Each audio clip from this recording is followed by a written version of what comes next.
Hello.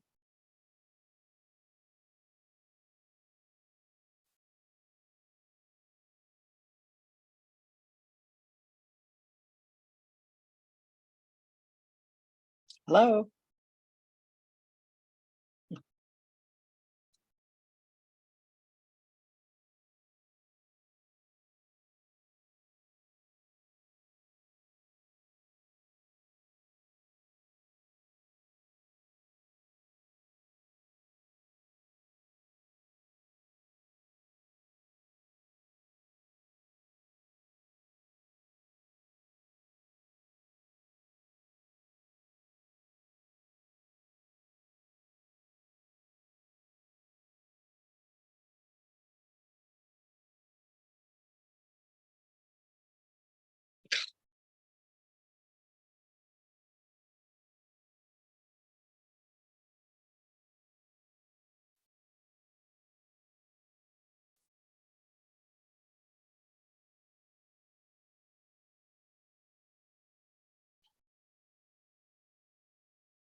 You don't want that? No, just the one. Just, okay, take one.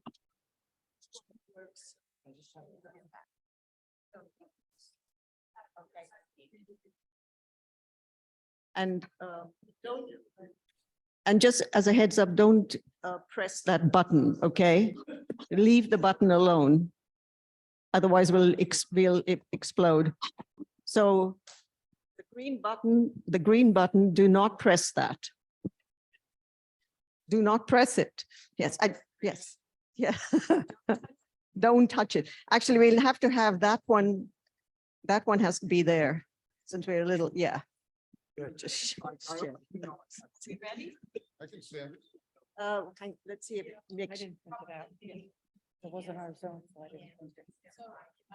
Everybody ready? Okay, we'll call the meeting to order. Echo, echo. And greeting the people on Zoom. How many do we have on Zoom? I thought I saw 3. 2. They just got the system up, so we're trying to find our way through this. Just a second. And we have 3 guests.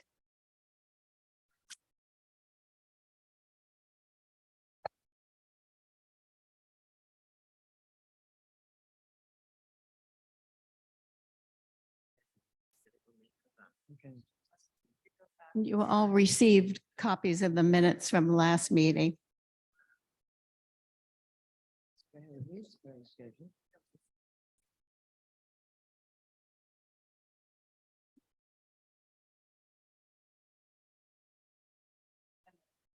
Cool, other things. Okay. Another beer? I think they all need a beer after what they've been through. Budget in a year. Yeah. Where does it show? So. Okay, so we have, can we have, okay, so Is that the on include Zoom trees? can't see us right now. Yeah, they're looking at, I'm sharing my screen. Okay, fine, So. Okay. You know, So we should have- and let's see, 3 months ago, agenda. my brain went with me. No, not really, because we've got a proposal before, so we're not doing him until later. Yes. So who is, We should have, because we're going to go into the zone 4 proposal.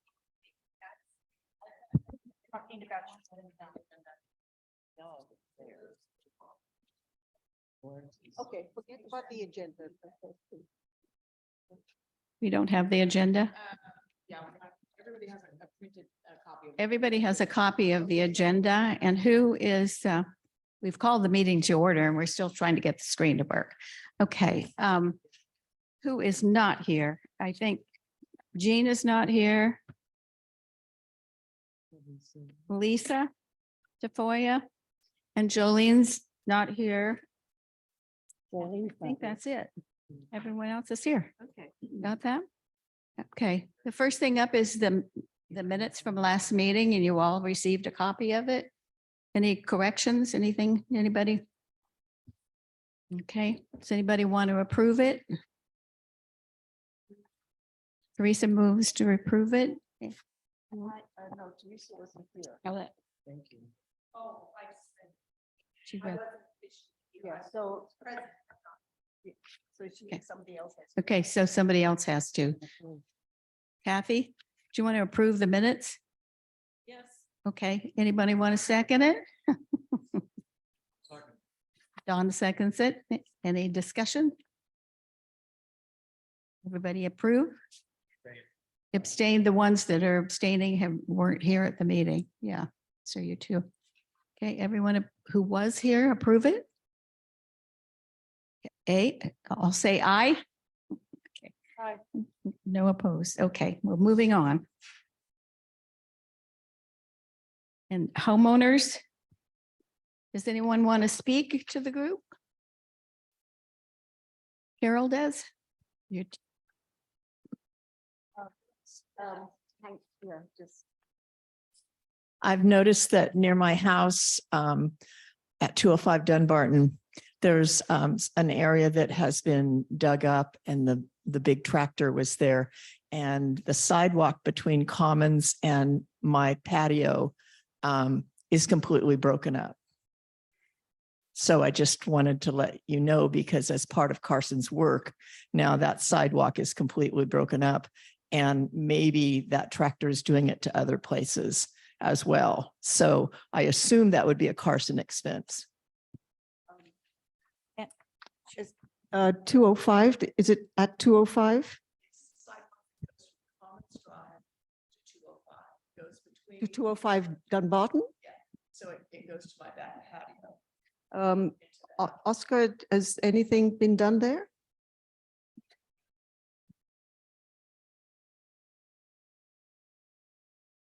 It's where they did all the new tree damage. So it was Grove who did the, do you know if it was Grove? Grove? Grove. It was, it was the Carson truck. Carson, okay. Yeah. Okay, we'll take a look. thank you. Anyone else? And your name?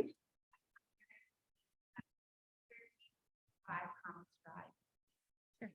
Thank you. The reason I came today was the side of our house where the fences are. That makes no sense to you. Anyway, we're right on Commons Drive. We had the garage that went down. We just got back in this 2 weeks ago, I guess, since the 31st of December. So it's been that long for the repair. That's been okay, I'll start again. On December 31st of last year, that's when the one cypress cedar tree went down. And it took out our garage, it took out our gas line. And that really was why we were out more than any other reason.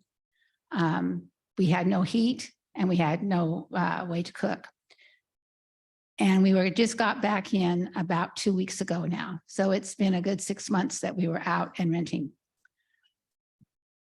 When we came back, I have to say I haven't been to these meetings and I apologize about that. I was really surprised to see that work was being done where the trees had come down.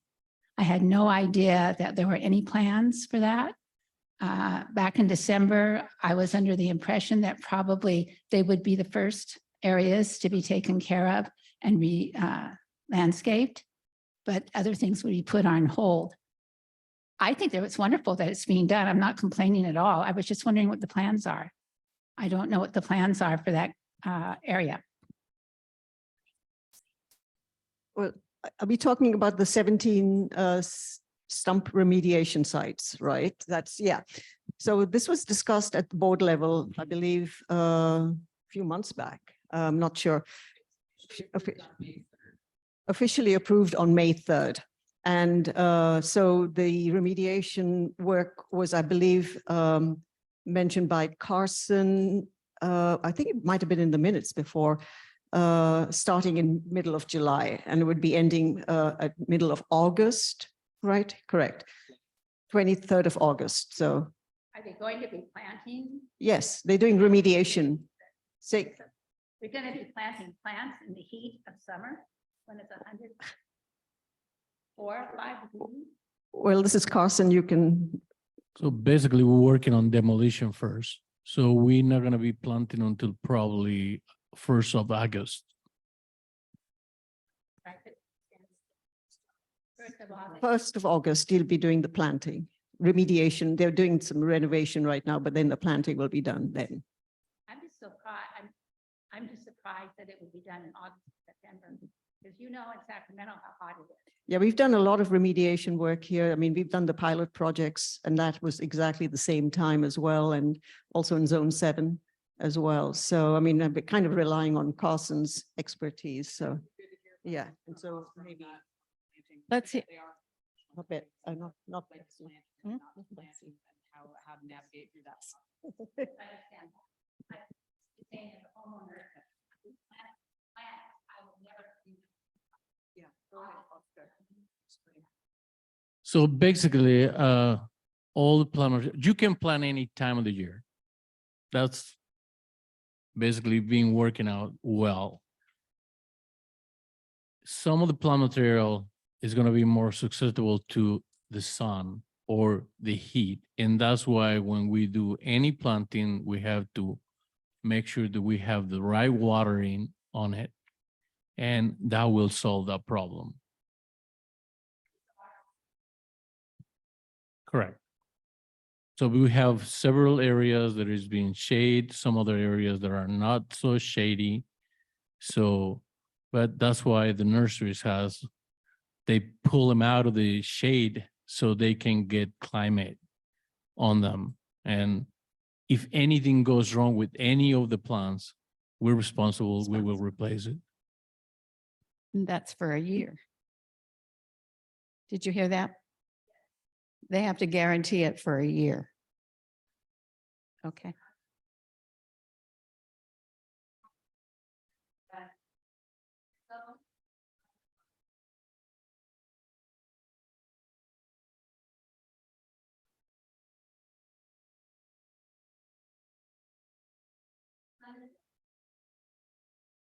I will recommend not to do any watering, just report the areas. We will be responsible to water.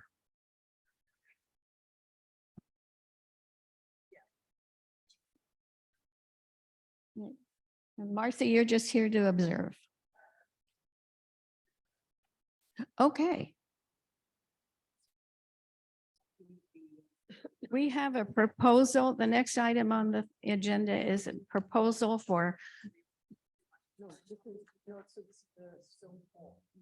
Okay, this is Zone 4, 1425 and 1427 Commons. This has been quite a while. It's been a, I only have the new zone. okay. Zone 3 and Zone 4, the new proposals for review. I don't have anything on the deferred work from 2000. Nice. We sent that to all of you too. It's, Catherine, you saw it. I've seen it. Do you want to say anything? Yes, yeah, because it's been a, Okay, so this was a proposal that we had for this area back in 2022. One of them was for Zone 4. It was for 1423 to 1425, and that was in September. And the other one was for Zone 4, 1427 Commons. That was actually in May. It came before the committee, and the committee did recommend that both proposals be sent to the board for approval. In September, the board did review the proposals, and they decided to defer the proposals because at one of the addresses, there was a tree that was supposed to be removed at 1427, a redwood tree. So they decided that we would wait to see. Yeah. So they decided to wait to see if this tree, when the tree was going to be removed, and once that was done, they would do the remediation and do remediation also in the other adjoining homes. The city did not approve the removal of the redwood tree. So we came back to square one, and I believe it was the bark beetle, right, Paul? That, yeah, so they decided that, so we decided, Paul actually decided that this tree did not need to be removed. So we decided, okay, we now need to have some remediation done in the 3 areas. We can't go back to the original proposal because that included tree remediation at 1427. So what Oscar did is, and together with Catherine and Pam, we have a proposal now for 1425, 1427, and 1423, the 3 homes now. We brought this back, and we now have a proposal here for $3,800. Unfortunately, we can't put it up on the screen, but I believe you all got copies of that proposal in your, it was sent in your emails, in your attachments. Yeah. So you will notice that at 1427, we spoke about this in at one of our grounds meetings when I was the chair, and Carson had very kindly did a demo, I believe, in front of 1427. They did a demo to show what this area should look like and how we could improve on it. So it's half finished now, and so we need to now continue, and so that's what we're trying to do. And Catherine, you and Pam are the zone stewards, so I'll pass it on to you. I've seen it. Catherine saw it the other. Yeah. So do we want to put it up for? I'm going to move for it. And you want a second? Yes, Since you saw? absolutely. I second it. Do we have any conversation? If you haven't seen it, probably. Okay, want to vote on it? Just making copies of the proposal so everyone can. I know, if- we're, 'cause I think what you sent out was just the main zone 3 and zone 4. No, I put in the Carson. Had put in the Carson proposal, kind of like that, but that's fine. It's okay. Yes, we're doing it. Yeah, I know this doesn't, nobody else said that. To approve or deny. okay. So this proposal actually was approved before in 2022. So we're just trying to bring it back. It's actually at a much lower price than it was in 2022. So we're approving it to put it before the board. Yeah. So we've second voting. I'll say aye. Aye. It's approved. Any nays? No nays? Nays? Okay. We're kind of looking, but we have a number of people that haven't seen it, so. We're just getting copies of it right now. The system was down until just recently, so. Okay, next item. Oh, you want to hold it? Yeah. Okay.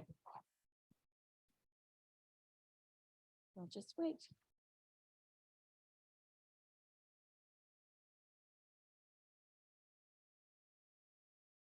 I think in future, if anybody cannot open a particular file in their attachments, please let either Pam or me know, because then we can resend it. So Diane did that. She actually sent me an email saying she couldn't open this attachment. And so I sent her another way of a format, so which enabled her.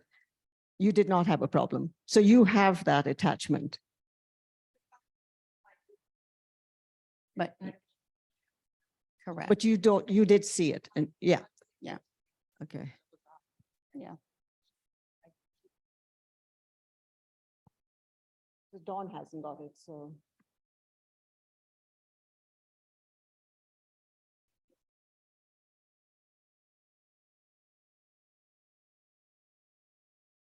And also, if anybody needs copies in future of any of the documents, again, please let Pam know. And she will arrange for everyone to get some copies if you don't want to print it at home.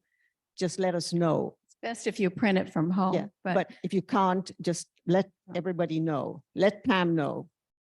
Yes.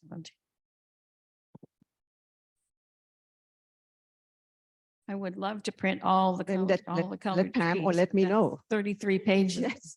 I mean, you've got to speak up. Diane does. Okay. Any comments about it? Any more comments? I'm just trying to refresh my memory. Is this the area? I remember the redwood tree that was supposed to come down. It didn't. And they decided to put an experimental a demo. Is that the same thing as this, or is Yes. that trashed? Yeah. Okay, all right, thank you. It's a large rock. It's on Commons this way, almost to right before the cul-de-sac. Right before the circle on the left-hand side. Steve Huffman's. So we actually reviewed this in our meeting in June, and we also reviewed it in September. So in 2022, of course. Okay, So ready to move on? all in agreement? I think we've All just got correct. some, Okay. we're all in agreement, nothing, no one has anything more to say. You didn't really know about it, so. Yeah. Yeah. Okay. Carson, your turn. Oscar.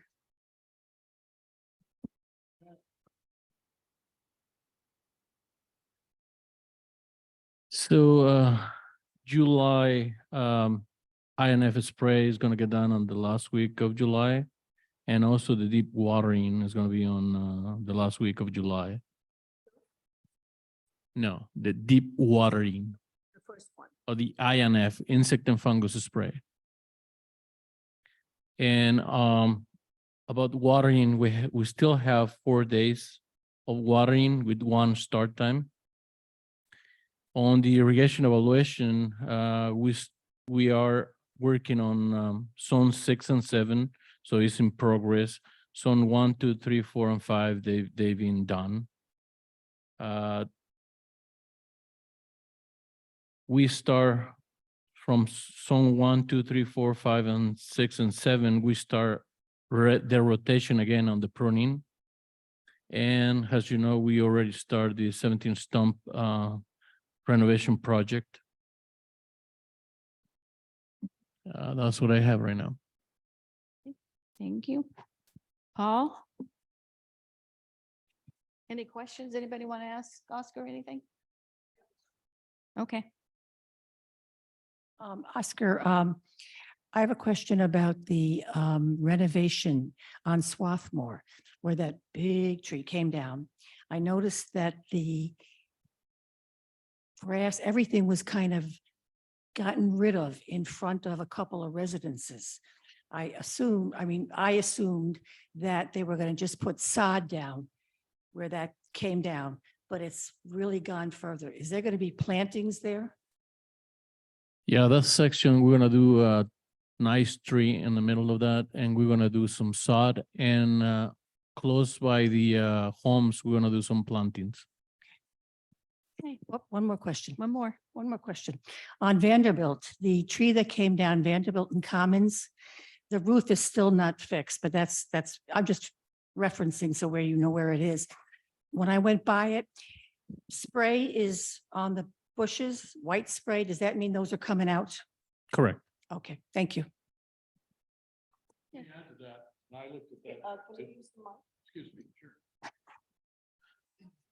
I looked at that today, and the question I have is, why are those bushes coming out? All those bushes are the ones that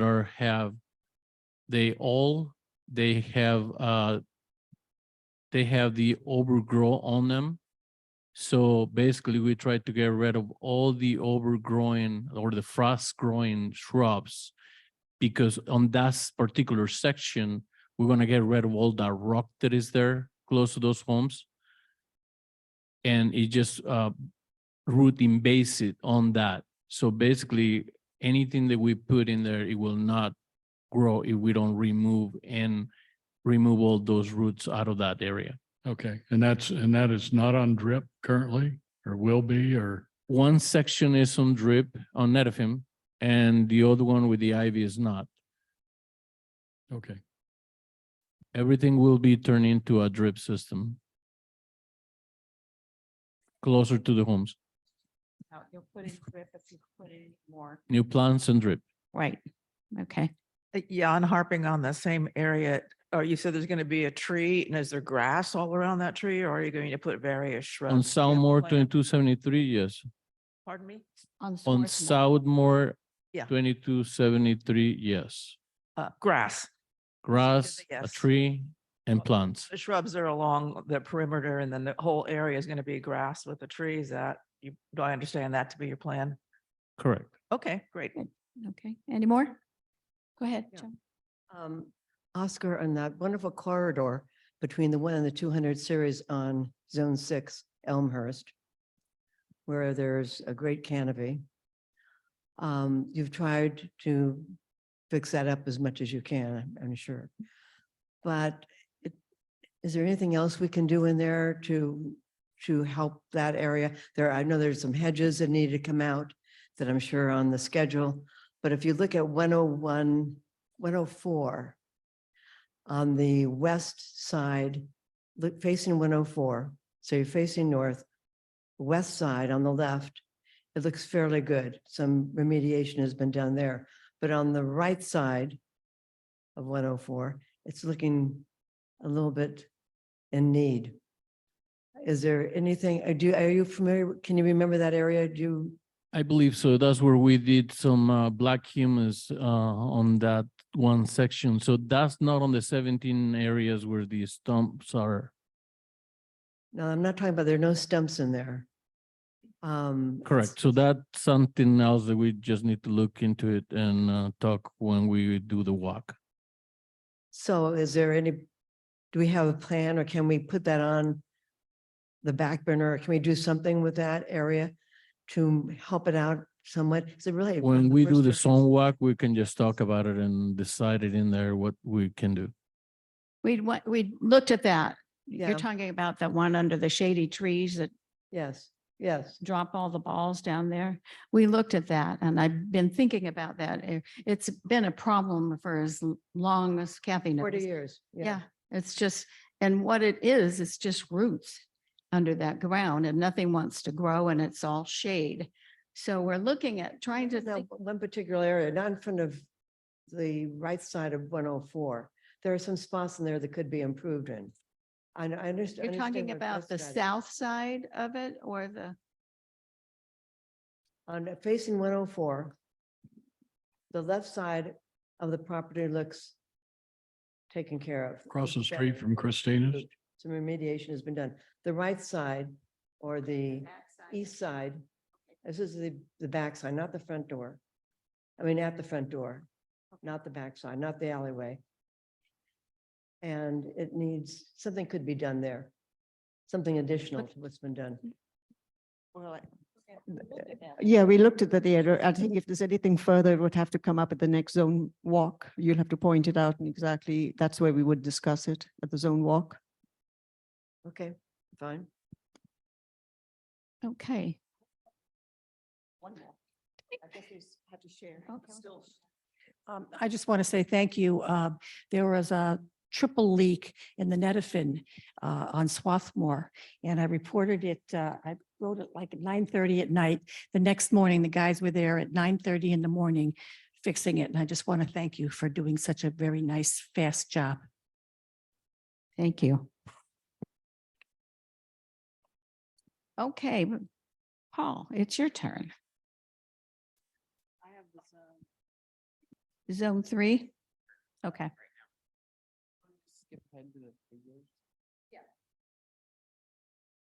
Question, do you guys still need me here? Otherwise, I will go and look the There's, 205. Yeah, so before Paul starts, does anybody have any questions for Oscar? Because he's got to go and check another area now, 205, yes.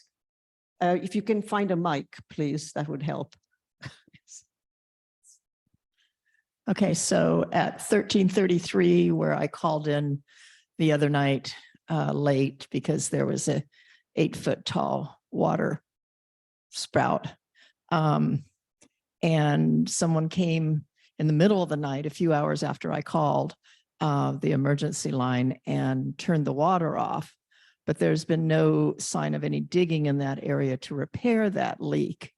Right where the hedges next to the driveway were taken out. Basically on that area, 1335. Sure, if you didn't see my guy, I was there with him. He's working all on those two locations, 1355 and Right, 1333. I saw him there. There's no evidence of digging where that leak came up. So I just thought, so that pipe must still have a hole in it. Because on that section, as I say, we've been working on, so probably that leak that you saw, we don't even have pipes in there anymore because we ripping all that out. We're gonna turn that into a drip system. I noticed. Oscar, yeah.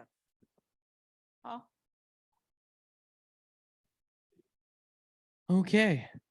Well, we have the zone 3 tree report. We walked this back in June. So we have trees that we identified for removal at the beginning of the report. So we'll go through the recommended removals.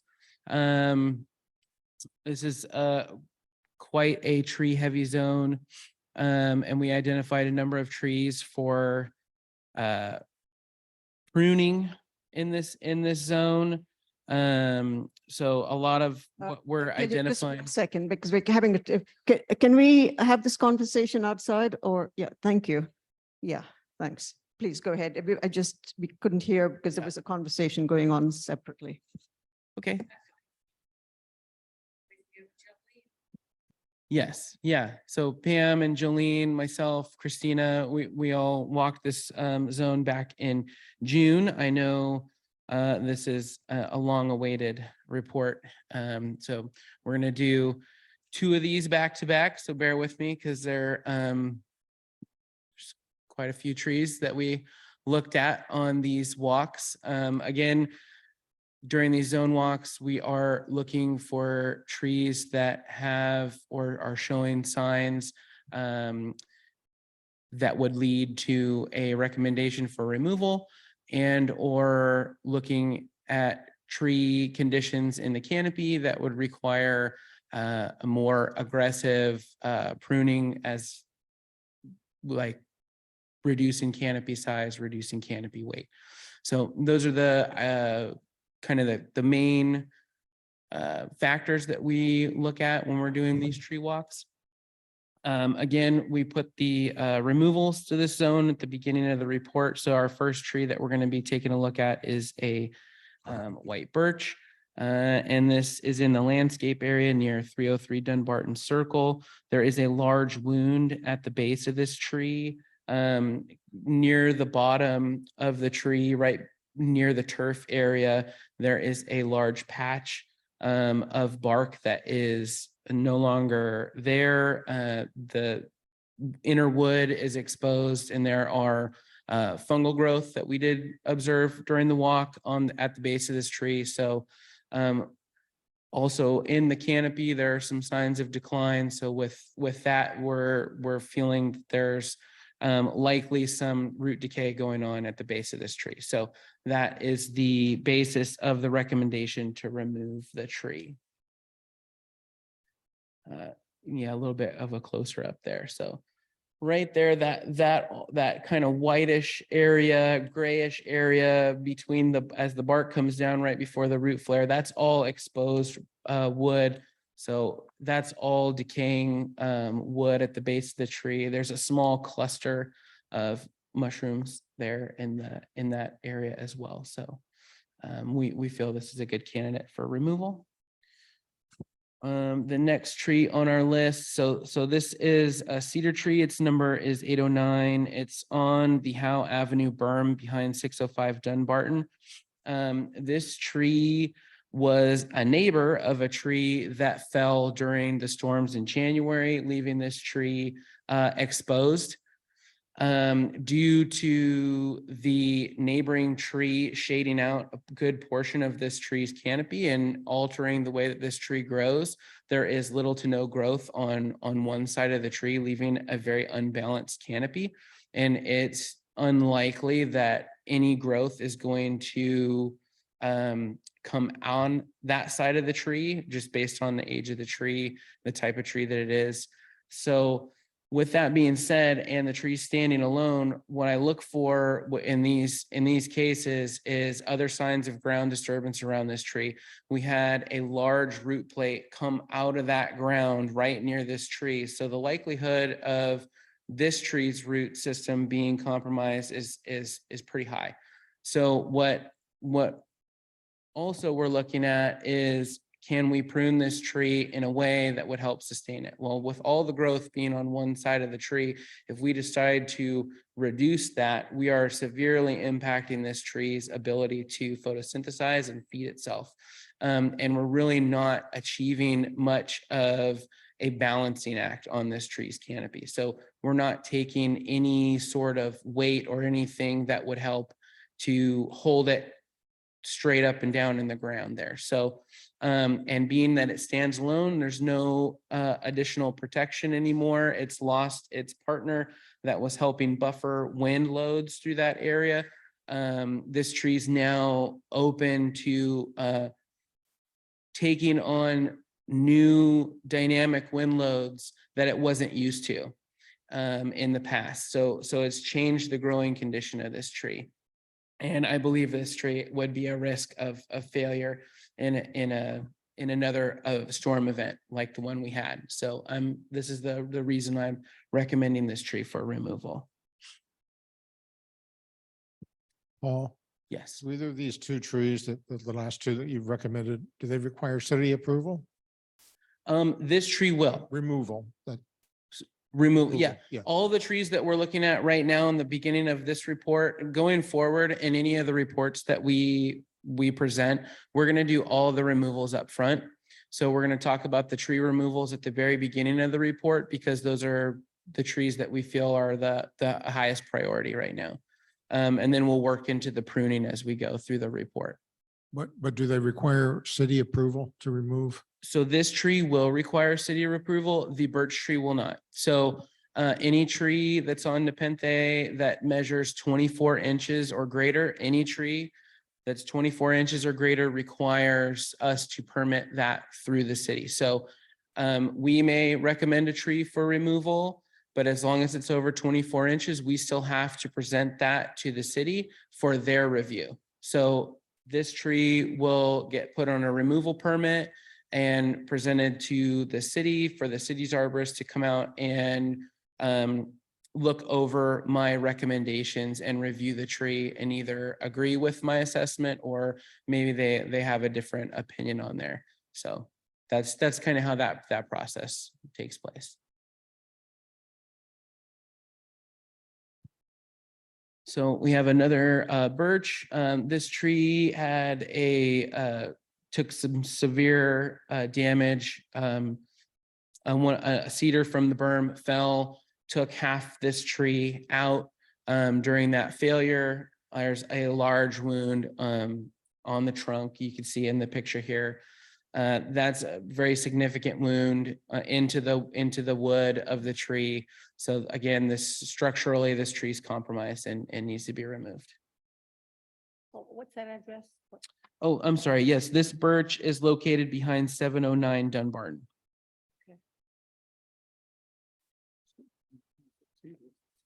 And yeah, the cedar, the first cedar that we looked at, that's a 605, and then you just go down the line, 709 Dunbarton was that birch tree. And then the next tree we're looking at is a magnolia. Again, this is another tree that sustained pretty significant damage during the storms. There are 3 large portions of the upper canopy that failed during the storm. Hard to see in the photo. You can see it if you're out on site, but basically the whole upper part of this tree failed during the storms. It's never going to reach its full potential based on the failure that it had. This was kind of one of those ones that we could kind of go borderline on. Well, we could continue to prune it and retain what's left, but I think viability wise, you're looking at a tree that's always going to continue to struggle based on the amount of canopy that was lost. Yeah. It's got a very obscure shape at this point based on what's left. So that's the reason why we are recommending removal on that tree. And then we have another birch tree. Tree has died. We're going to remove this tree, dead tree. That 817. Yeah, 817 Dunbarton for that dead birch tree. We have another cedar tree. This is cedar tree number 788. Again, this is on Howe Avenue Burn. This is also behind 709 Dunbarton Circle. Again, it's another tree that was near a tree that failed during the January storms. Looking at the base of this tree, there's already some ground disturbance around that root area. Again, based on the growing conditions that these trees were all lined up on that berm, when you start to lose trees, you take away the tree's ability to withstand dynamic wind loads because they're growing in a group. And once that group starts to fall apart, the remaining trees are left trying to withstand loads of wind that they never developed the structural ability to withstand because they had neighbors that were helping them out. So again, this is another tree that's been exposed because of a tree failure, leaving it susceptible to wind throw. So we're going to recommend removal of that tree as well.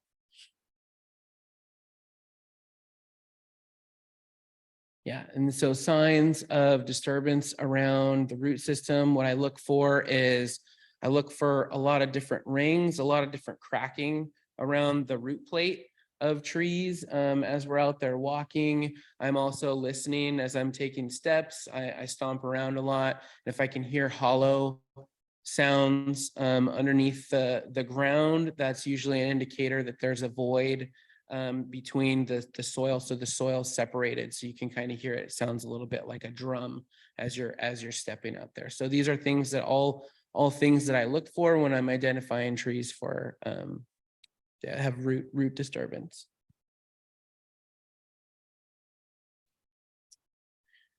And I believe this is our last tree that we're recommending removal. This is cedar tree 709. This tree is located in the end of the alley near 1007 Dunbarton Circle. The day after we inspected this tree, it had a major failure. And a large limb, actually, if you move the cursor right there, that entire limb broke out of that tree essentially within 24 hours of looking at this tree. It had that whole limb broke out, damaging the neighboring pistache tree, as well as landing on the patio of that home there. So this tree had experienced limb failures back in 2016. It was a tree that we've been trying to bring back and health and retain. But just based on the condition of the tree when we were outside on site reviewing it, it's still continuing to decline. Obviously, another big failure came out of the tree. So again, we feel that this tree needs to come down because it's just going to continue in that same way.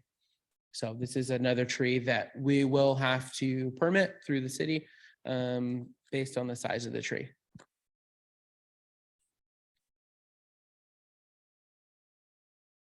And so now we're into the pruning and our first couple trees that we're, yep. Just a question. Yes. Paul, just a clarification.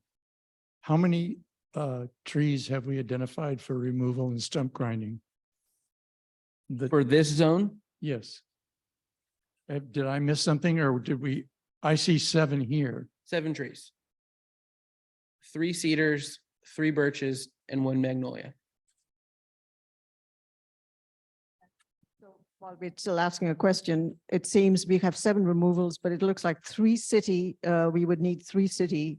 Correct. The yes. only trees that are going to require us to submit Is the permits cedar. through the city would be the cedars. The cedar. So we have 3 of those. So that'll depend on city approval. Okay. And so essentially that process, I would submit this report with my findings to the city for them to review. When do they come back? I mean, I don't submit permits until we have approvals on work because we pay for the permit review. So once we have an approval on work is when we start the permitting process. Okay, so in other words, this, if we approve this, that goes to the board, they will look at it in August, the next meeting, August, then it will go back to you, then you send it into the city. Correct. And then we might have to wait a couple of months. Typically, the city's review process, they say 10 to 15 days for them to review the application. If they approve the tree for removal, it goes to a 15-day public review process. So the tree will be posted for removal and up for public review.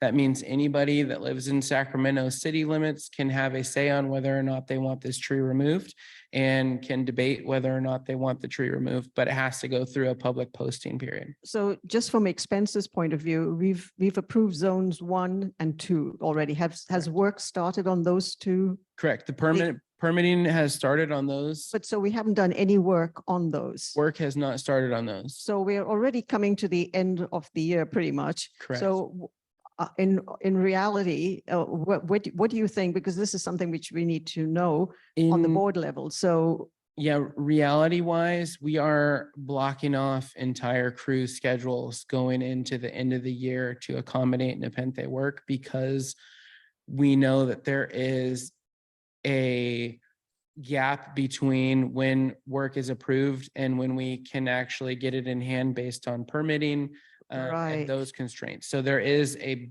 large timeline in between once I present this report to when we actually have work orders to issue to the crews. okay, and that refers all just to removals, but as far as the pruning is concerned, you're going ahead with that. Yes, pruning wise, we can move forward with a lot of the pruning work in these reports. So again, Have you done zones- that for zones 1 and 2? Zones 1 and 2, Started. we're starting August, they'll be starting in August. So So it looks like, so really till the end of the year, I'm just looking at it from invoicing it We're for gonna in be- 2024. we will be right up to the end of the year with this Okay, zone work thank based you. on how we've done these walks this year. Understanding that city permitting is required for some trees, but not all. Would you consider, or are you considering removal and grinding on those that do not require city permit?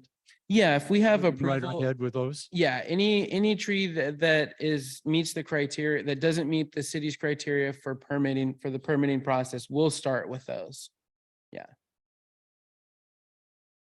Yeah, we don't even submit those.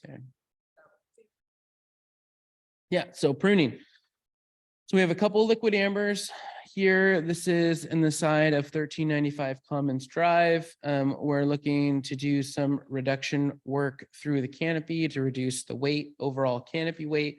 Ideally, the way that we do this work is on the branch ends. We work from the outside of the tree to the inside of the tree. We don't work on the inside of the tree out.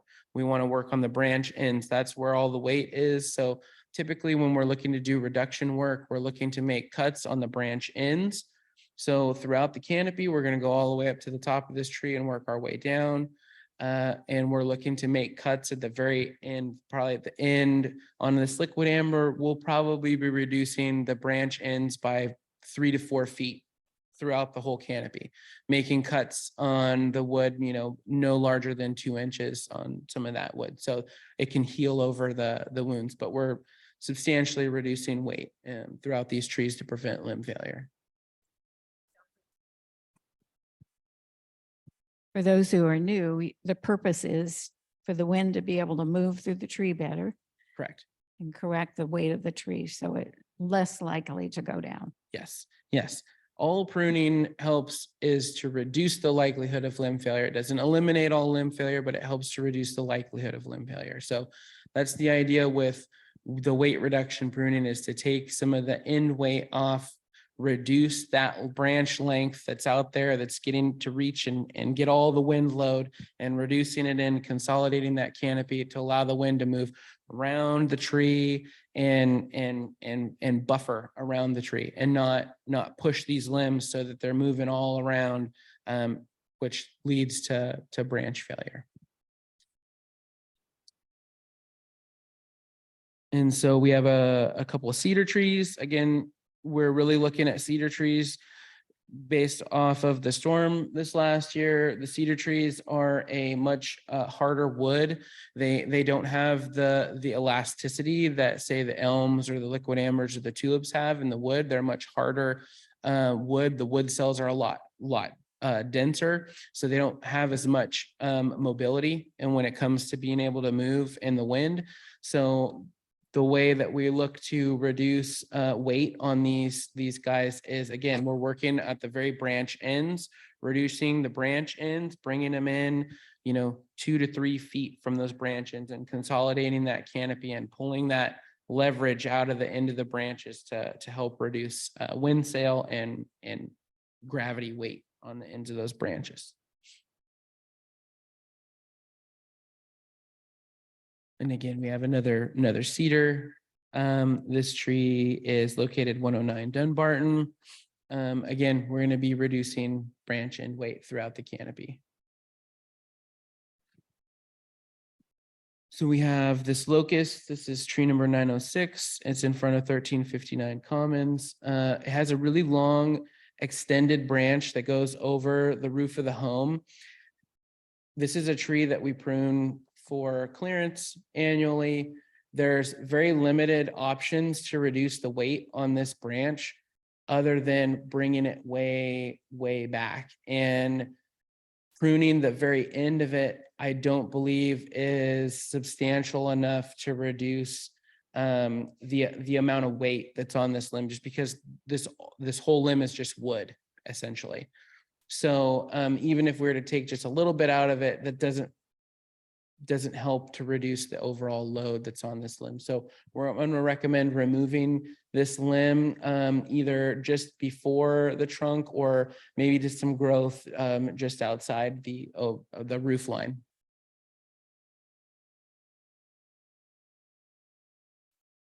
We have I think everybody's pretty familiar with this live oak. This is right on the corner of Commons and Swarthmore. This is a tree that we prune every couple of years for weight. We want to manage the weight in this tree. This tree does have a pretty pronounced inclusion. So it's got two stems with an included bark in between it. It's a tree that we've been managing that inclusion through pruning. As you can see, it's a very healthy tree. So we want to just manage that canopy weight to prevent that strain on that included branch attachment.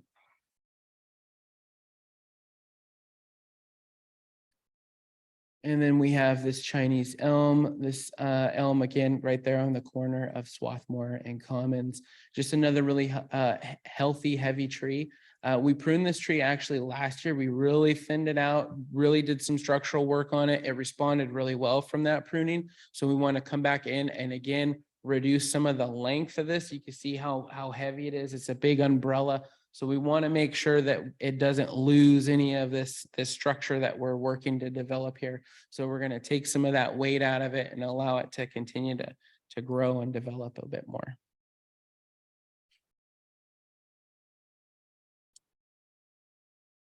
And again, we're looking at liquid amber. So here's another liquid amber. And, you know, with these trees, we've had a lot of really good success reducing overall height of the canopy by doing some reduction in the height of the tree and bringing them down a little bit, as well as pulling the branches in. So we're not allowing these trees to continue to get, you know, really tall and really wide. So we want to keep that canopy nice and consolidated. Again, it allows for the wind to move around the tree. It takes some of that weight and some of that reach that the tree has for the wind to be able to get in there and move some of that branching around. So we've actually had great success over the past couple of years managing and reducing the amount of limb failures that we've had from liquid ambers through doing this reduction work on them. And then we're looking at these 2 Chinese pistache. This is in, this is near 2320 Swarthmore and 305 Dunbarton Circle. We're gonna again go in and do weight reduction pruning on these trees. And so here we have this nice maple. You can see, and from this photo, I don't know if the next photo has a good picture of it. So here's our inclusion. So this tree, this is a great example of why we want to do structural pruning on trees while they're young, on the new installed trees. So this tree, more than likely when it was planted, it probably already had a codominancy. And that's that, those are those 2 stems. You can see there's two equally sized stems in this tree. If this allows to develop and continues to develop, what'll eventually end up happening is that center area in between the 2 stems will give way and you'll lose one of these branches, resulting essentially in this tree's removal. It will end up removing itself based on that codominancy. So to help reduce this as the tree develops, we want to subordinate one of those codominant limbs, to where one will naturally take over as the dominant lead while the other one reduces itself back into more branching. And eventually, if it was a young enough tree, we would remove that altogether, you know, in certain cases, and the tree would heal over it. Well, it's at a size now where it's a lot trickier to manage that codominancy. It's still possible with this tree based on it's not a super young tree, but it's not a super old tree. So we can still do some work here to help manage that. What we want to start to do with the pruning is to start seeing one of these stems start to take over as the dominant lead and to grow in size to where they're not equal. We don't want 2 equal size stems continuing to develop. We want to stunt one and allow one to grow. So what we would do is in that upper part, if we go back to the other slide. So what we would do here is on one of those stems, probably the one that's coming out towards the alley, what we would do is we would go up in that upper portion of the canopy and reduce that side. We would bring that down. So we would turn it more into branching. So that would be through pruning, we would naturally subordinate that down to a level to where we're turning that branch in its tree cellular, we're changing that tree's dynamic. So it's saying, okay, this has been damaged in a way. So now we're going to keep this as branching, and it's going to allow the tree to respond the growth in the other stem as the dominant top. So that's how we reduce those and subordinate the codominancy. So if this was a younger tree, we would reduce that all the way out. That trees would grow into a nice natural single stem tree, and we wouldn't have that issue. So again, these are things that we're going to start, what we've been doing for quite a while, but we're gonna really take a more aggressive approach on a lot of these younger trees to really establish healthier long-term growth, so that we're hoping to reduce the overall tree care costs in Nepenthe, because this is the way to do it. We gotta, care for the trees when they're young before they get 80 feet tall and require a lot more care in how we maintain them. So. Okay, so we have tree 854. This is behind 2330 Swarthmore. It's another tree that's on the Howe Avenue berm. This tree, we are going to prune some of the weight in the tree that's coming over on the house side to take some of the branch weight out and reduce that potential for a limb failure on that side of the tree. And we have another tree on the berm. This is behind 409 Dunbarton Circle. Again, we're going to be doing branch reduction to help prevent a limb failure. This is a redwood tree near 411 Dunbarton Circle. Again, this is another type of feature that we've been really looking to go after this year, which is reducing the codominance in the tops of the redwoods. These are pretty common failure points in trees. We've seen quite a few this year. So again, we're going to get up in that tree and reduce one of those codominant leads to help prevent the failure. And we have another cedar. This is by 507 Dunbarton. Again, weight reduction, reducing some of the length of those branch ends. If you go up to that picture, I'm just kind of puzzled because I see a car there. So what happens when your truck comes along and they want to prune? Well, if there are vehicles that are in the way, we usually have to reschedule and come back. So you know the scheduling way in advance, don't you? Yeah, well, I mean, So could pruning you, wise, we can put out notices there, but what, how about cones, for instance, a couple of days before? So at least, we've looked into doing this in the past, and it's just it's an extra. It's just you mean it's easier to come back? yes, yeah. In a lot of cases, it's just easier for us to reschedule and come back. So, But yeah, I think that's a good idea. yeah. That's a good I mean, idea. the best we can do with some of the pruning is say, hey, we have zone 3 scheduled between this time and this time, and the tree crews are going to be on Yeah, site. and I And they yeah. typically will dictate what trees they work on as they move through the zone. So they bounce around a lot. Yeah. So it's not always easy for me to say, hey, we're going to be at 709 Dunbarton exactly on this date, exactly on this time. We give a broad window that allows for us to work with cars in the way. If we know we're going to be in this zone for 2 weeks, we can circle back at some point to get Because I that think tree. it's really important to get the work done rather than rescheduling it. So I think this idea of sending it to Dusty and then she will notify, I think that's the way to move forward. So we don't have a situation like that. So, and rescheduling. Yeah. By street address, Yeah. not by zone, because most know what's. Yeah, the addresses, exactly. We will attempt to do our best with this notification. It's not always as straightforward as it seems. And again, the crew will get this work order with this list of trees, and a lot of times they'll decide what trees they're going to work on based on what they've already done, what they've accomplished. And so this means they may bounce around. Considering this report also is bouncing around through the zone, not all the trees are just right in a row for them to work, that easy. So it does dictate a lot of that work kind of flows based on what the crew is experiencing day to day on site. So This issue was discussed last fall and kind of under the impression that there would be at least notice going out to homeowners through the weekly blurb, or possibly even a what is it, sawhorse, whatever those things are that are A-frame, with just a notice, hey, trimming in this area the week of. And I guess that kind of went by the wayside, both the notice in the blurb as well as the. Yeah, I remember we did discuss that. Yes. And I think that really is important because not, there's just a few trees perhaps that are on the street. So where Mhm.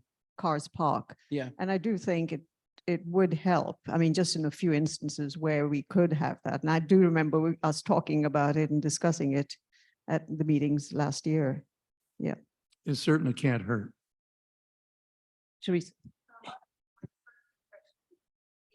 That would be faster the way that you suggest, but it means that it's another step for Paul, and I give kind of extra weight to them that does the work. And if they aren't going to that place where the car is, it doesn't mean the work is stopping, it's just moving to another place. Correct. So I don't know that it expedites the work. And I wouldn't want to give you an extra steps to get your work done, and it might actually delay it. rather than make it faster.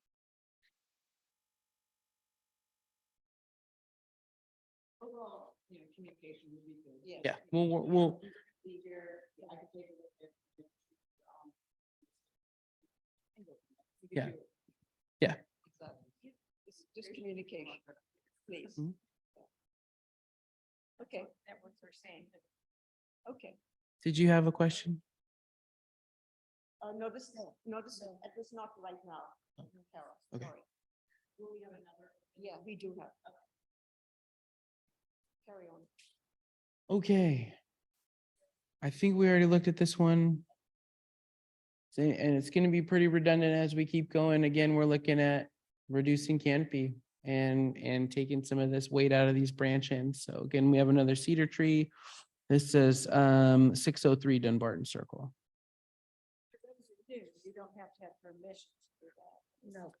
So we still will provide the city with a permit for pruning. The city does require permits for pruning. So I submit throughout the year several kind of blanket pruning permits for Nepenthe that allows us to continue to work through the area.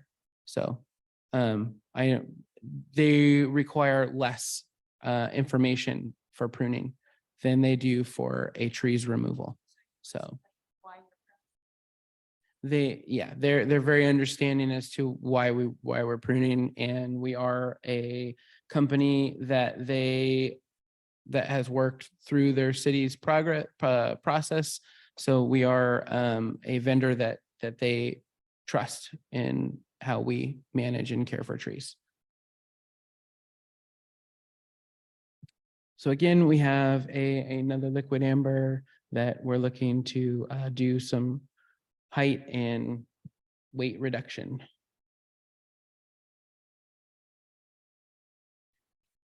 And this is a pistache. This is 601 Dunbarton Circle. Again, we want to do just manage that end weight that's over the road there a little bit better.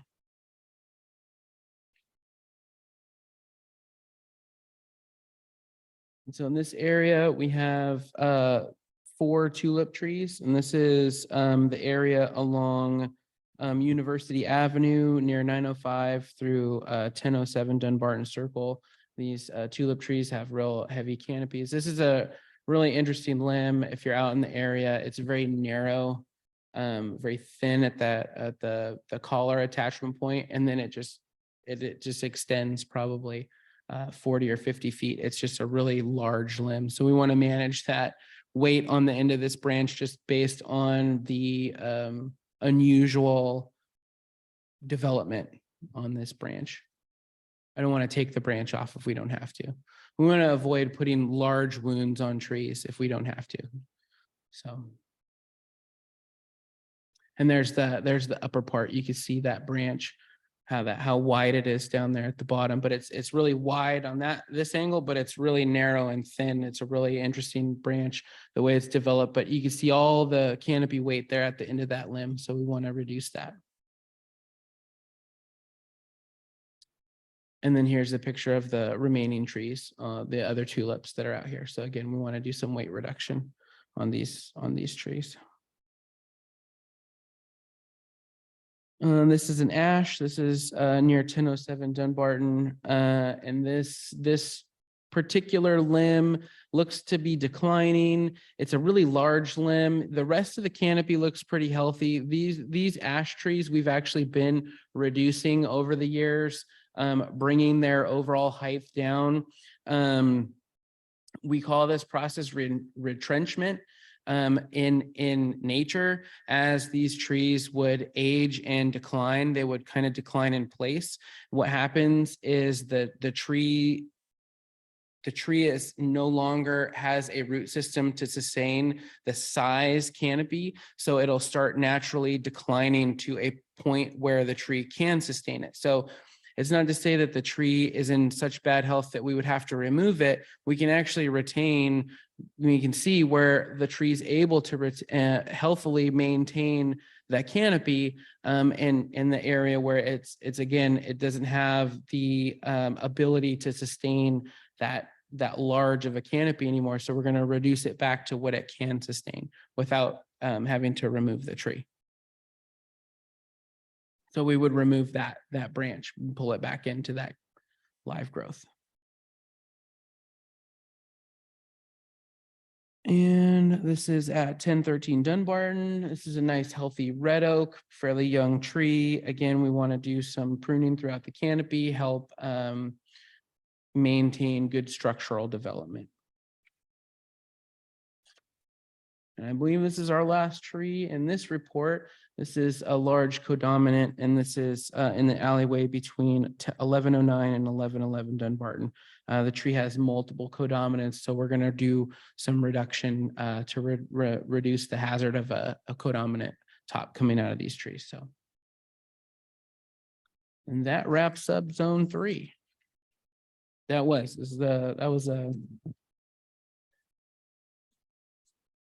a lot of trees we looked at in that zone. We're gonna look at zone 4. Yes, sorry. Just let's do 4 and then we can put up both the proposals. Yeah.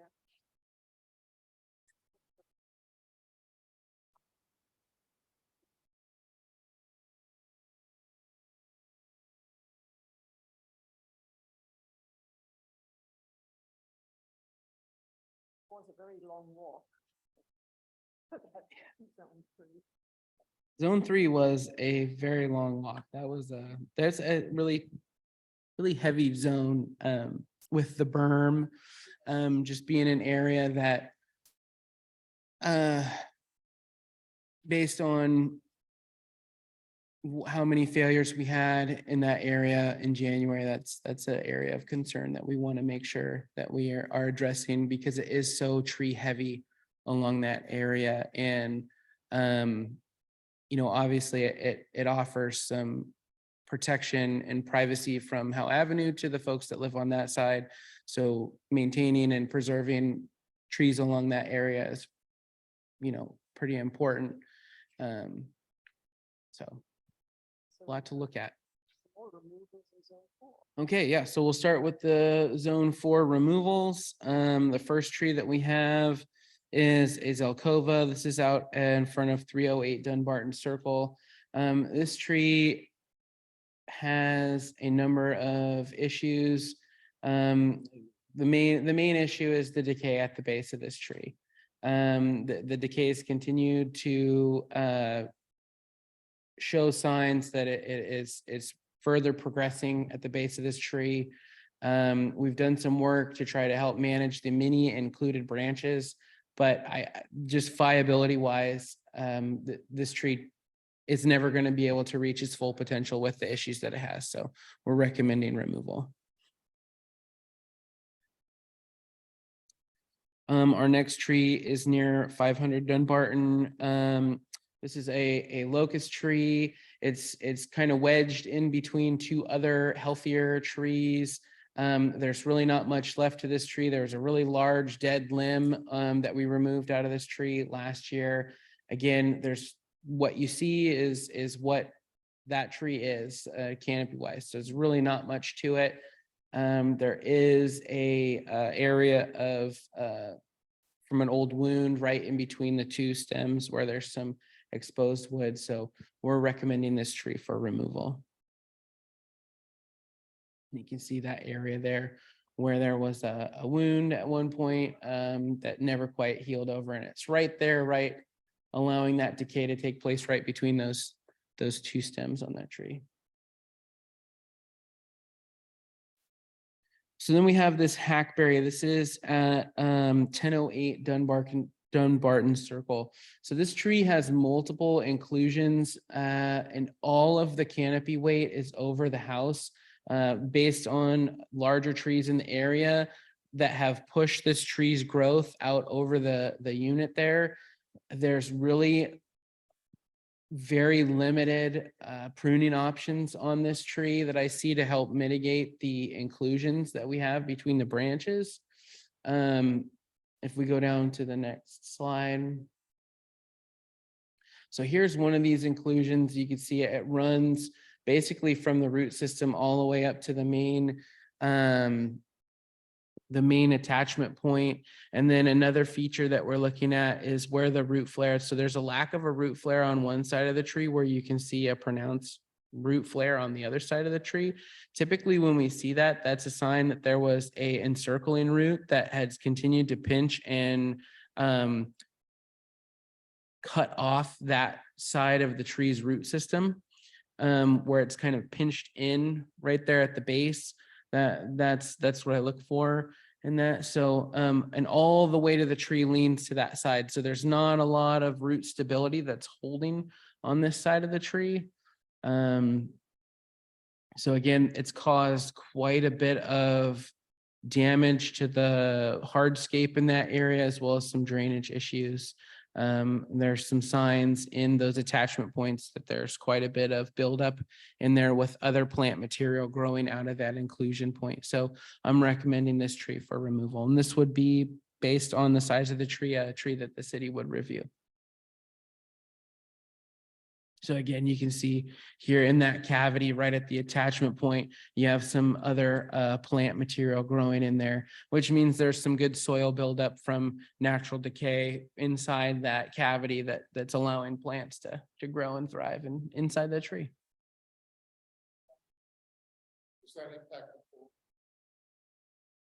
It's further. It's further, it's not over the pool area.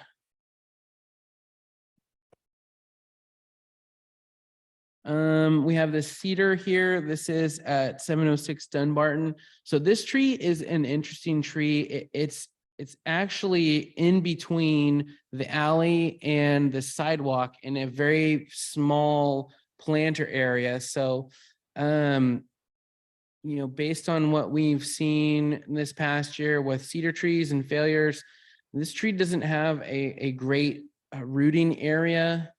Based on the amount of impact that it's taken from the hardscape. If you scroll up in the picture, all the canopy weight is directed to one side and it leans directly towards that unit. A tree already has a lean, all the weights to that side. We're very limited with pruning to reduce the weight of this tree because gravity and the wood are already going to be significant enough to pull that tree in that direction. And it is exposed, it kind of stands alone. So this is a tree, again, that we're going to recommend for removal, and we would have to permit through the city.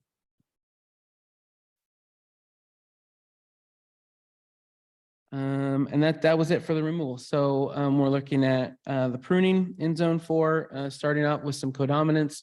So in this group, there's 2 trees here. This is near 1427 Commons, and we'll be doing codominant reduction.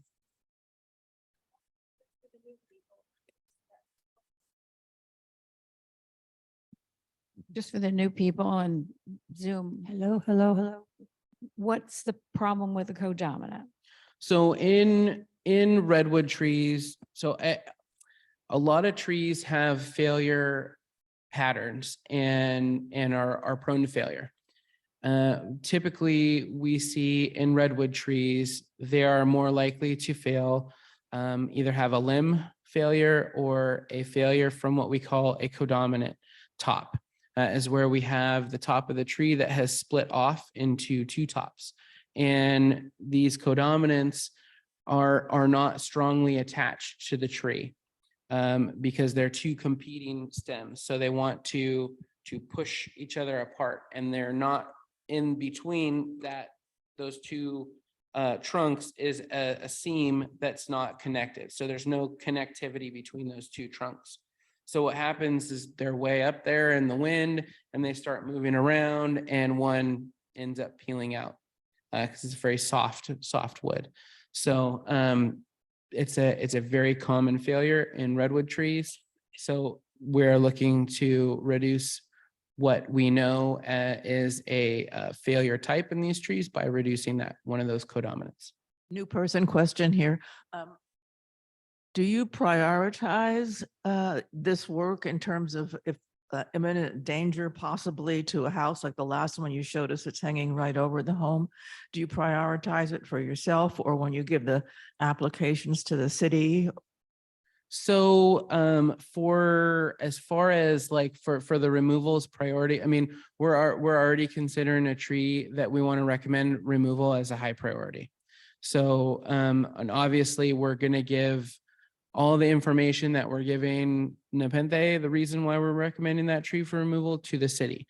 Now, in some cases, the city will dispute those recommendations if they're seeing something different. A lot of times, you know, when it comes to structural defects like inclusions and decay and things that cannot be pruned, we cannot mitigate those defects through pruning, is what the city would say. If we look at this tree, can we achieve mitigating whatever defect or hazard in this tree through pruning it and retaining it? Well, if there's not a good option for that to be taken place, then we would meet that criteria for removal. But again, we're always looking at trees. If we're recommending a tree for removal, it's because we feel that there's a strong case that that tree should be removed.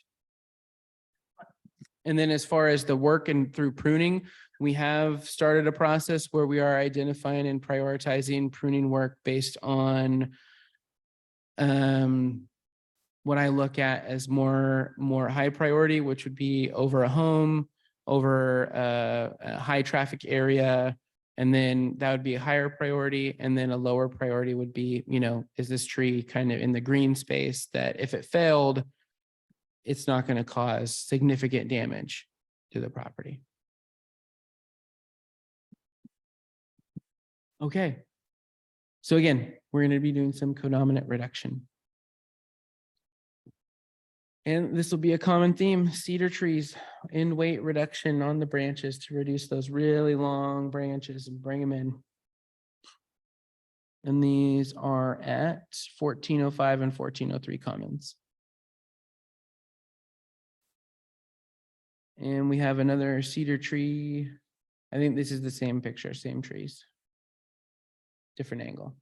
Okay, so live oak. We looked at this tree when we were on site, and actually what drew the attention, if we go to the next slide, as I was walking by, we noticed all this sawdust coming out of this tree. And so that was interesting. There's actually a borer active in that wood, and it was pushing out all that sawdust while we were looking at there. So the INF program that we do that's taking place at the end of this month will treat this tree, that will treat for this particular issue. So we were looking at this tree, and actually my recommendation for this live oak to help retain the tree is I'd like to recommend removal of a good portion of the turf within the drip line. So if we go back to that first slide.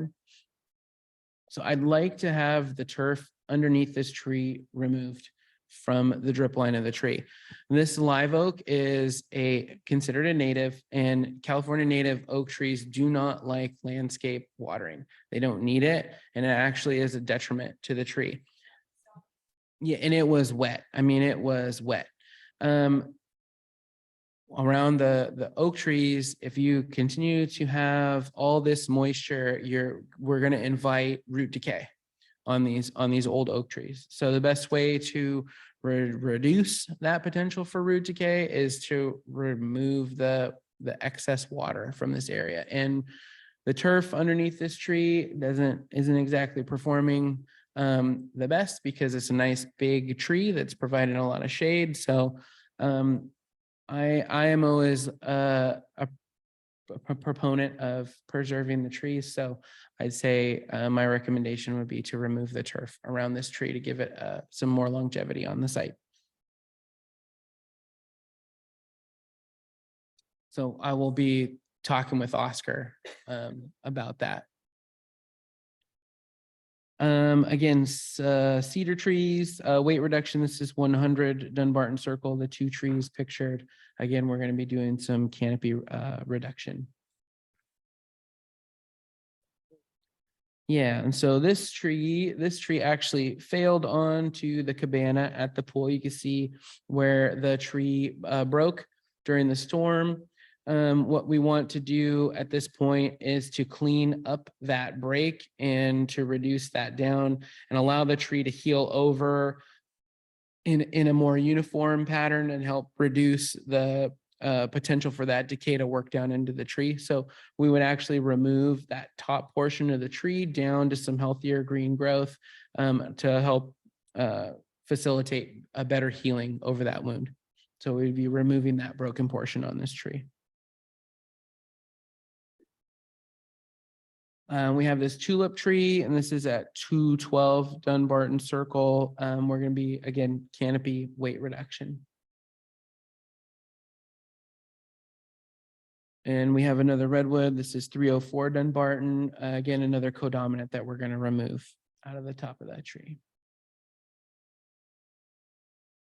And a nice big healthy cedar at 506 Dunbarton. Again, doing some end weight on those branches to help reduce that canopy weight. Okay, we looked at this Japanese maple when we were out here. This tree's been in the ground for about 3 years and we're not seeing a lot of performance out of it. We looked at it a little bit closer. Again, this is another tree that we've identified as being planted too deep. If we go down to the next slide. You can see how much soil we've removed around the base of this tree. It was probably 2.5, 3 inches before we could find the root flare of this tree. So it's just planted too deep.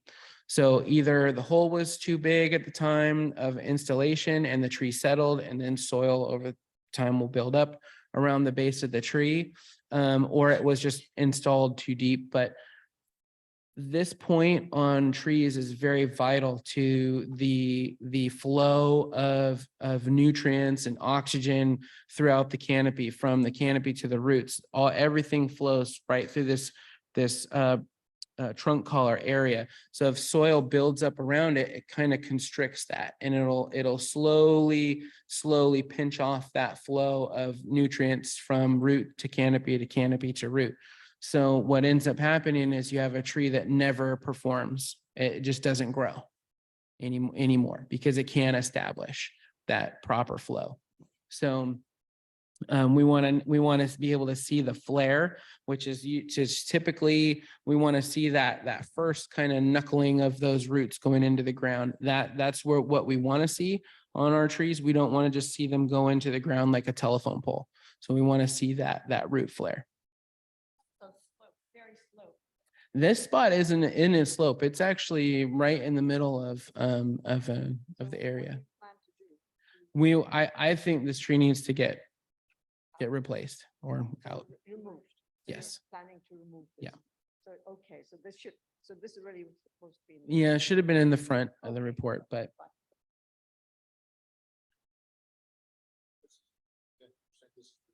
yeah, we'll recommend the removal of that tree. This will be one that I'll probably bring up, if we'll talk with Oscar about it because it's so small. Yeah. I don't know if I need my specialized tree crew to handle this one. Gotta get that big hole on it. Yeah. Okay.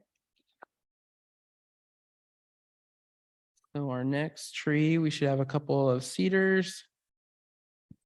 Again, we'll be doing weight reduction on these trees. Our next tree, we have these Canary Island pines. Again, another tree that has some codominancy, so we want to do some reduction on this tree. Typically, we don't do a lot of reduction work on pine trees, but these Canary Island pines are actually pretty vigorous and they'll withstand reducing that codominant. So we want to do that to help prevent a failure there. And again, we have some real nice Canary Island. These are at 802 and 804 Dunbarton Circle. Nice big full canopies. We'll do some weight reduction and reduction of those tops. And you can see here's another picture example of what we would do, reducing those 3 areas in there, just right at the upper part of the canopy, and allowing one dominant stem to take over.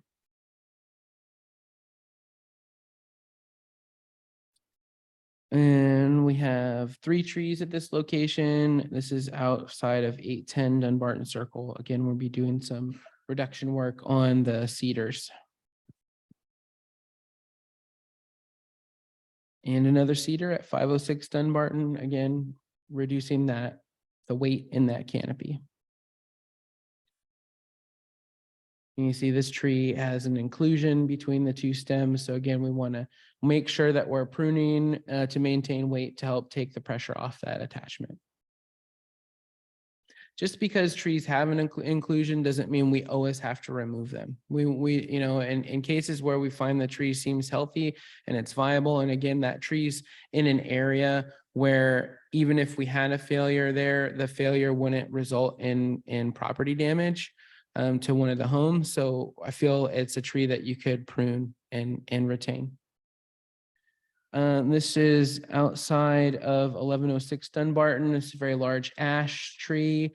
Again, this is the we talked about it before with the retrenchment of the tree. It's where, you know, this tree, how large it is, it no longer has a root system that's viable to support the size of the canopy. So we're going to help the tree reduce the size of the canopy by pruning it down to that healthier layer. You can almost see in the picture where you have that healthier layer of growth and then just above it where it's struggling and declining. And this tree for years has continually shown that decline and the inability to support that large canopy. So we want to help reduce that, take some of the hazard of those big, large dead limbs that are way up in the top of that tree and reduce it down to healthier growth. And then our last tree in this zone is this nice, big, healthy, full red maple. Again, this is a tree that has a lot of included branch attachments. Ideally, a tree that if it was younger, we would have wanted to catch those inclusions at a younger stage, but because it's such a nice, big tree, we want to help preserve it by pruning it and taking some of the pressure off the attachment. I think the next slide, you can see the attachment. Yeah, so here's these inclusions here. So we have all that multi-stemmed feature on this tree. And again, ideally, if this tree was younger, we would have managed that tree through pruning for a nice, healthy single stem. But because it's so big at this point, we want to maintain what it has without, you know, we want to try to reduce that potential of that tree failing out. So we'll manage it through pruning. And that's it. That's the last one in that zone. Yes.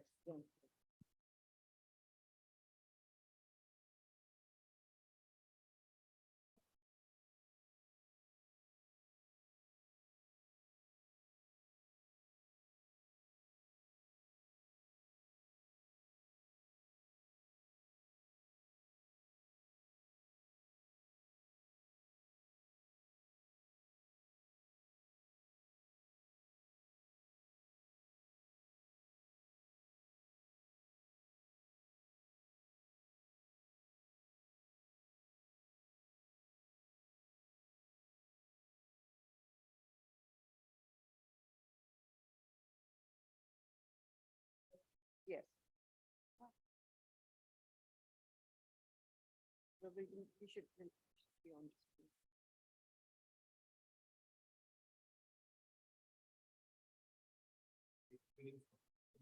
We're going to bring the proposal up onto the screen. It's not there yet.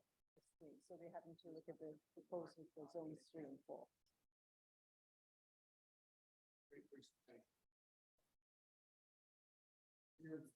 Quite a bit. Because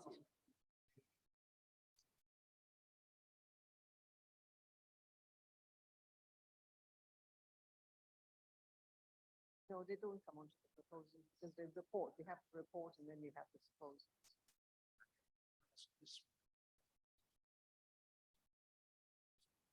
No, I mean, no, you can't, I mean, you have the report and then it's broken down into how much it's going to cost. I mean, for pruning, etc. I mean, he's categorized it in A, B, and C. So, yeah. Well, yeah, but we always have the report. The board will have the report. So they review the report too. And this, both of them. So they're supposed to read both. You have to ask in the. Here we go. Okay, we're on. We're ready? Everybody. Oh, this is working. Okay, let's, Put us, go through this.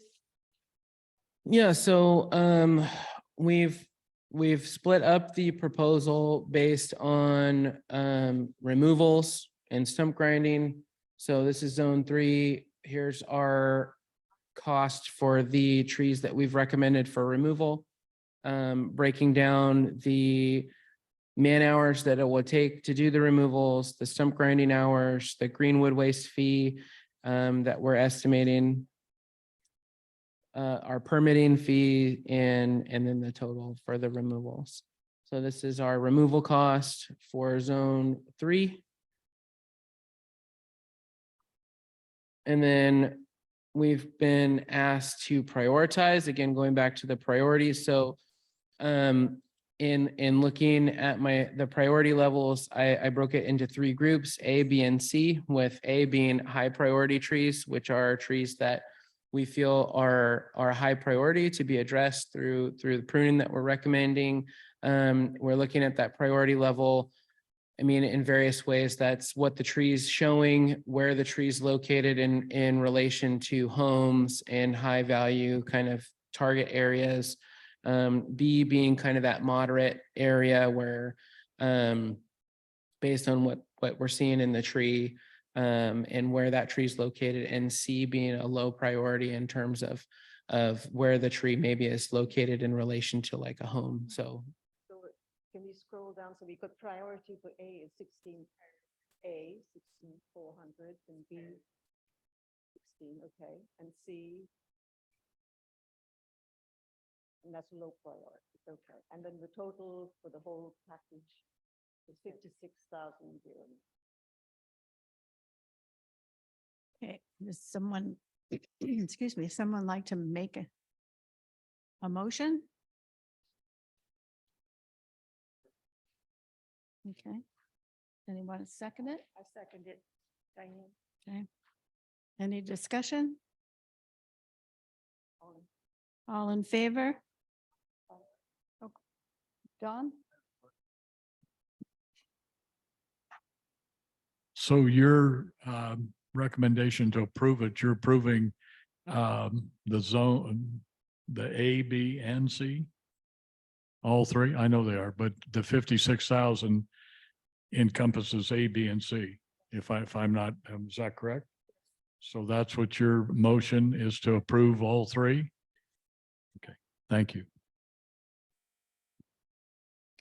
I just want to make a comment. My experience is how important it is to prune our young trees to get a better start in life, that we don't end up with so many of these problems that we have. So anyway, any more discussion? All in favor? Aye. Anyone not? Did you want to vote on it? I think, I'm sorry. Yeah. How about raising your hands? Don, did you have are you voting?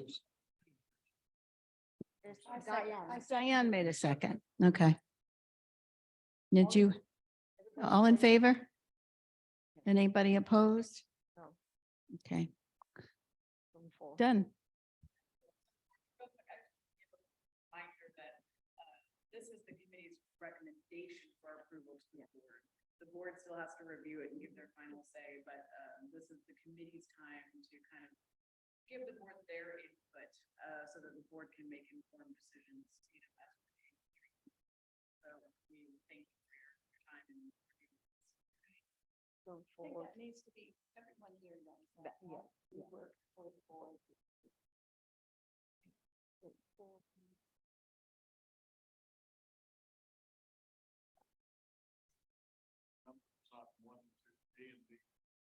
I'll tell you, John. Okay, for zone 3. Zone 3, priority A is 16,460 and level B was 16,200. 16,200 and 16,460. Yeah. You need C? Do you want C also? C is 6190.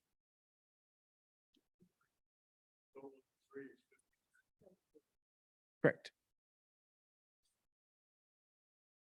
Got the, we sent you the.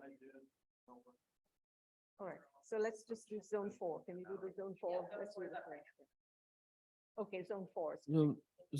Zone 4 are removal costs in zone 4 with the tree removal hours, stump grinding hours, our projected green waste and permitting. We're at 9,660. And And can I just, and we actually have 5 and right now. I'm going to go. We actually have 5 trees in zone 4 now, right? correct, But you're sort of throwing that in. yeah, that Yes, little, okay. I just mean, in case that we're one asked. really might Yes. push us over, Perfect. cost wise. Thank you. Tomorrow. Yes. That's still take care of it. Okay. Level A priority in this zone, we're at 26, 120 for level A. Yeah, and again, if you notice, both in zone 3 and 4, we will be utilizing a crane as a subcontractor, which substantially increases the cost because cranes are not cheap.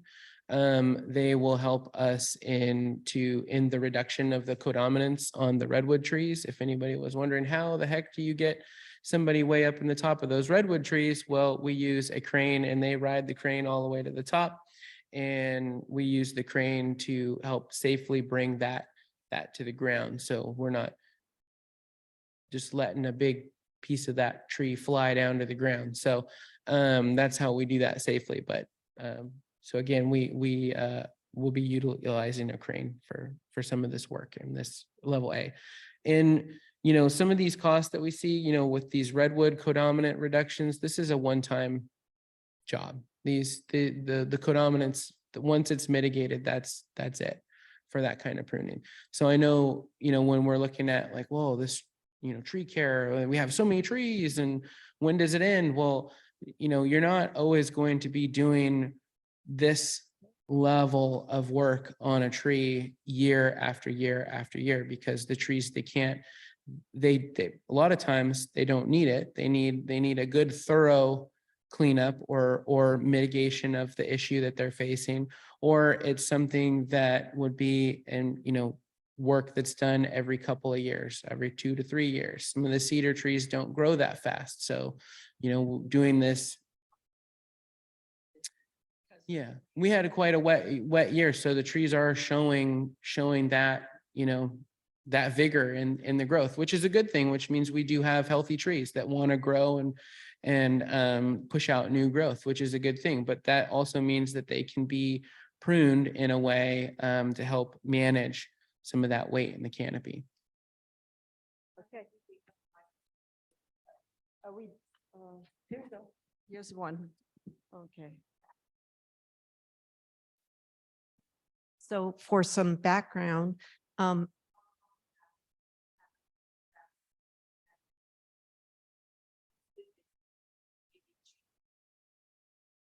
So we've been working in Nepenthe. The Grove's been working with Nepenthe since about 2016. And we started the approach, because it's always been my approach to prune trees in this way, where we want to take a comprehensive approach to proactively prune trees rather than reactively prune trees. And we want to prune trees and do it in a way to where either we're pruning them one time and we don't need to go back and manage those issues again, like for the ash tree, that re-entrenchment, that's not something that we'll want to look to do again. That re-entrenchment where we're reducing that canopy size, that's a pruning that is going to happen one time. The codominant tops on the redwoods, that's another type of work that's going to happen one time. Now, trees like liquid ambers, with how big they are and how fast they grow, if you do a substantial reduction pruning, that reduction pruning, if it's done correctly, should hold on that tree 2 to 3 years, in which we've seen and had good success in. But so some of that pruning will reoccur again, just your weight reduction on liquid ambers, weight reduction on your elm trees, your tulip trees, they're faster growing trees. Your cedar trees, doing end weight reduction on them, that might be something that's either done once and maybe again in 4 or 5 years. That just depends on the vigor of the tree itself. But what we want to do is be proactive. And again, the idea with pruning is we're controlling how we want to help that tree grow in a way where it maintains the canopy, and we're reducing the potential for that tree to prune itself, because unchecked and unpruned, the trees will prune themselves, which means they'll fail in ways that we can't control. And a lot of times when they fail in that way, they fail in a way that may compromise the rest of the tree and have to lead to a removal. So that's why we look at this work. But again, it's done in a way that we look at reducing long-term cost to tree care by addressing things. So do we just want to continue on this? Yeah, so we'll priority B in this zone, 10,900 for the B level pruning, and then our C level pruning as 2,485.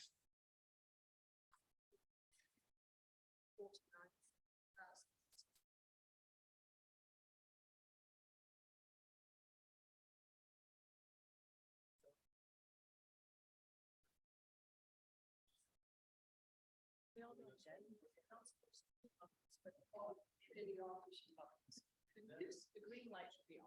Green light should be on here, but this is all. That's Hello, hello, hello. very good. Good. Jesus.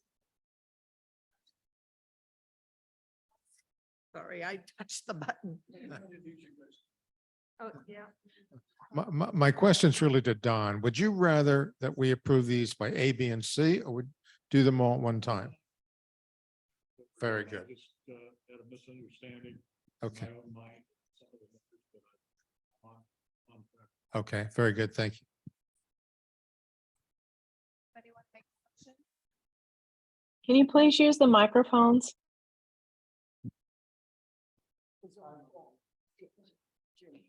Anyone second? Second. Okay. Did you hear that, Don? For those on Zoom, we're having mic problems, so we know you're having a hard time hearing. Okay. Any discussion? Who voted on who moved for the Zone 3 proposal? Zone 3. You did. You did. Second. Rick and Oh. Zone 4. No, I didn't. you got that? You made the motion. Okay. I'm second. Rick and she seconded, right? Okay. Any more discussion on this one? Shall we vote? All in favor, raise your hand. Anybody opposed? You're not voting? Did you vote? Okay, I didn't see it. Okay, it's unanimous. So. Okay, there's one other thing before Paul leaves. He wrote a really, I think it was to you about the trees. Where did he? Limb drop. Limb drop. I'm thinking about either putting that in an email blast or putting it in a Great. newsletter or both, whatever Great. you would like me to do. Would this group like to start a page in the newsletter with something like that? Would you be open to us doing the work? and- I think that's something that that's dictated by the standards and practices for communication. So you would have, it was not, that's normally how it would work. So that would have to have clearance from the board for that right now. You mean for the newsletter? Yeah. Yeah. No newsletter. She wants to have, yeah, so, yeah, we will. Yeah. Okay, yeah. good. To educate people what it takes to maintain our trees. Okay. My question, just a quick question. When this is presented to the board, I know this took a long time. Will pictures be presented to the board or just what we've got, A, B, C and? Pictures. Okay. The board gets everything. Yeah. Just a reminder, this was, I think, not the last committee meeting, but the meeting before. It was a recommendation by the committee to break it down, the proposal in Right. this way. They hadn't always been broken down this way. So Right. the Grove is actually spending extra time at our request to break it down this way. So that Yeah. the committee has a better understanding of, what monies are going where, so that the board can also have a better understanding of what monies are going where. And we have to credit Jim Shaw for doing that. Yes. No, And So this committee. you have to check the committee minutes from April, I believe, of 2023 or March. Well, I was still chair, so it was in April or March or April, because Jim Shaw brought that up. And it actually worked really well. And we had a meeting with Carson and discussed that. So that was once I got onto the board. But this was on a committee meeting when I was chair. Yeah. And I think this is really a great way to move forward. So a great financial tool. Exactly. Answer my question about priorities too. That makes it great. Yeah. Okay, what do we have? This is your opportunity to say something for your zone. Do you have any more questions? Any zone stewards? You all good? You have zone 1, you're going to meet here, 8:30. And then we have a tree walk on the 29th of zone 5. And 31st. I think okay, so if you're interested, you're welcome to come on the tree walk to get an idea. You become more knowledgeable that way and what you're looking at when you look at a tree. Yeah. More helpful to look at the tree. It live. Right. It's a lot, I find it very beneficial to look at the tree itself. The pictures don't always do justice to what it is that we're proposing. Sometimes when you see the tree and how big they are and where they're sitting, it's easier to kind of get a visual on what it is that we're proposing. And they're very long walks. So be They're long prepared. walks. You'll Yes. you'll get your steps in. Yeah, 2 hours. Yes, I'm a Yes. nerd because I love, it's learning about the trees. Okay. Homeowners comments. Give her a mic.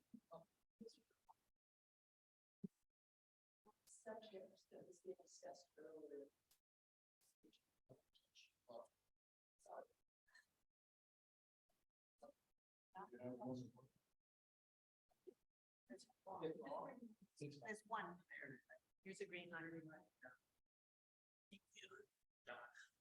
On the subject that was discussed earlier regarding Paul's group perhaps putting up signs or cones or something, I wonder if it would be possible if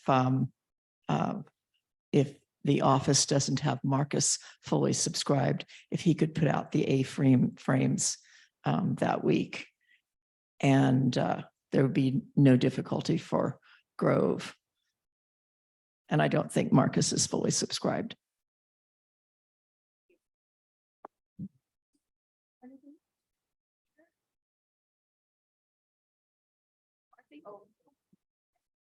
Are we adjourned? Okay. Not yet, but I wasn't talking, I wasn't facing. adjourned. So, I use right